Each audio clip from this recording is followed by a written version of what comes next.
Just at the outset, could I just extend my sympathies to Ceann Corlett on the appalling tragedy in Clondalkin last evening, where a young woman and two children perished in a terrible tragedy, a terrible fire. And it was a women's refuge, I understand, where the woman died.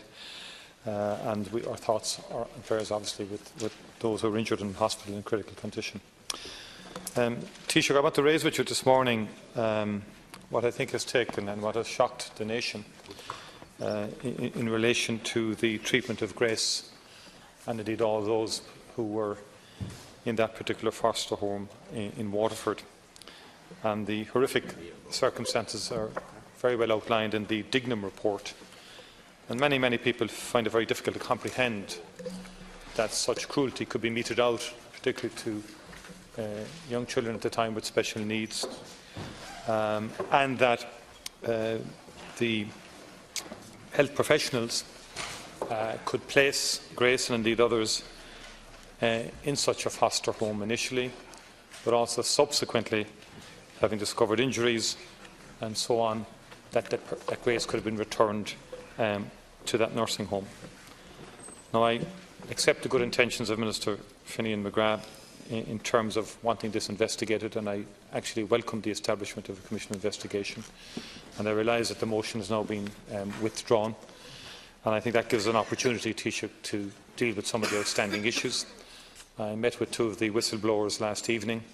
They are genuinely concerned with the terms of reference, Taoiseach, and their sense of a lack of coverage. First of all, that other cases will not be covered by this inquiry. There appears to be an intention that there will be a further inquiry to deal with those. If you read the precise language in the original motion that was put before us, and the Minister was adamant that the other cases would be dealt with. But I think it needs to be very explicit in the terms that may come before us again, that other cases would be covered. In addition to that, Taoiseach, it also emerges that in relation to the suppression of information, the alleged cover-up, for some unknown reason, the terms of reference puts in a time frame from 2009 to 2016. Now, the Conor Dignam recommendation, he believes that the issue of suppression of information or any alleged suppression of information, essentially any cover-up, should actually date from 1996 to 2016. And there's no explanation as to why that variation between the Dignam recommendation and the Commission of Investigation. So I'd ask you, Taoiseach, to look at that and to bring it back to 96. Thirdly, Taoiseach, all matters contained in the protected disclosures, Dignam recommends that should be included in the inquiry, and the treatment of those who made the protected disclosures. There are issues there, Taoiseach, and that there should be an indent in the inquiry covering the treatment of those who made the protected disclosures. The overarching issue that others who were in those homes would be included. Taoiseach. First of all, I share with Deputy Martin, as the House does, I'm sure, on learning of the tragic circumstances surrounding the fire in Clondalkin last night. Obviously, our thoughts are with the relatives of the woman and the two young children, their relatives and their friends. I'm informed that the scene is sealed off at Ceann and a technical examination will take place today. I understand that Gardaí have appealed for witnesses, and I'm sure people will help in that regard.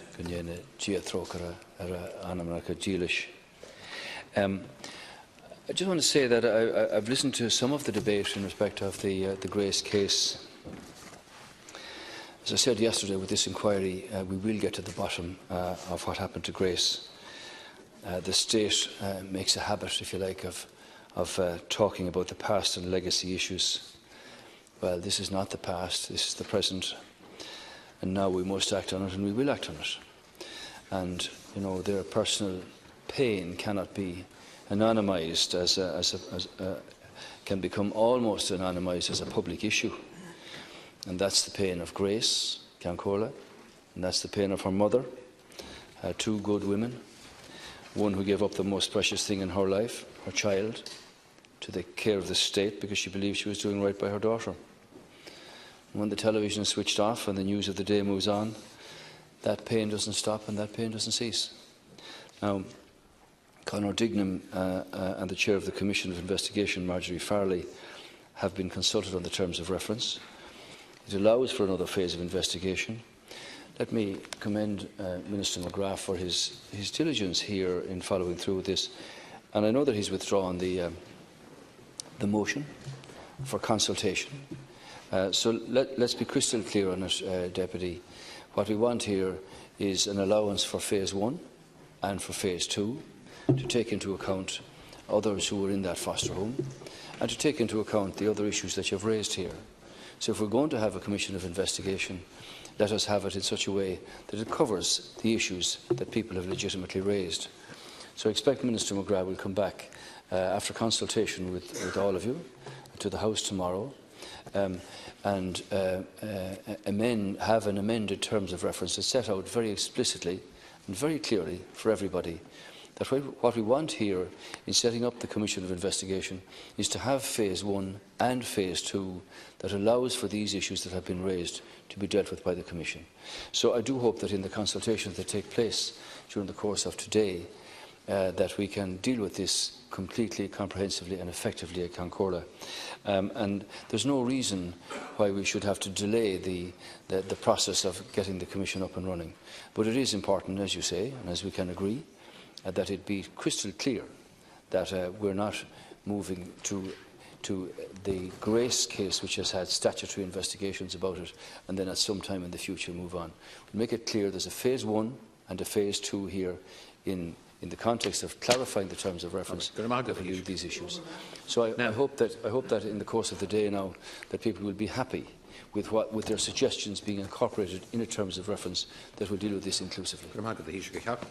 First of all, I welcome the government's willingness to engage with the Dáil on this issue and that the motion was withdrawn. I mean, Taoiseach, the key issue is the inclusion of others who were at that home, because I think it's stretching credibility to suggest that it's just one person who was abused and very badly abused, as we know, and indeed others have come forward. The parents of a girl allegedly sexually abused with implements in the same foster home as Grace, and indeed the family of another have come forward. We heard Bridget, whose sister was in the home as a 3-year-old, who has the mental age of a 3-year-old, went for respite care, and we heard her testimony yesterday. But Taoiseach, I think I would put it to you, Taoiseach, that maybe the Minister would stick fairly closely to the Dignam recommendations. That will avoid, I think, any unnecessary problems today or tomorrow. And particularly the timeline in terms of the suppression of information. The first whistleblower actually was 1992, Taoiseach. And there are issues that I think it's not acceptable that it would only be 2009 onwards. I think it needs to go back to the full time frame covering the first whistleblower.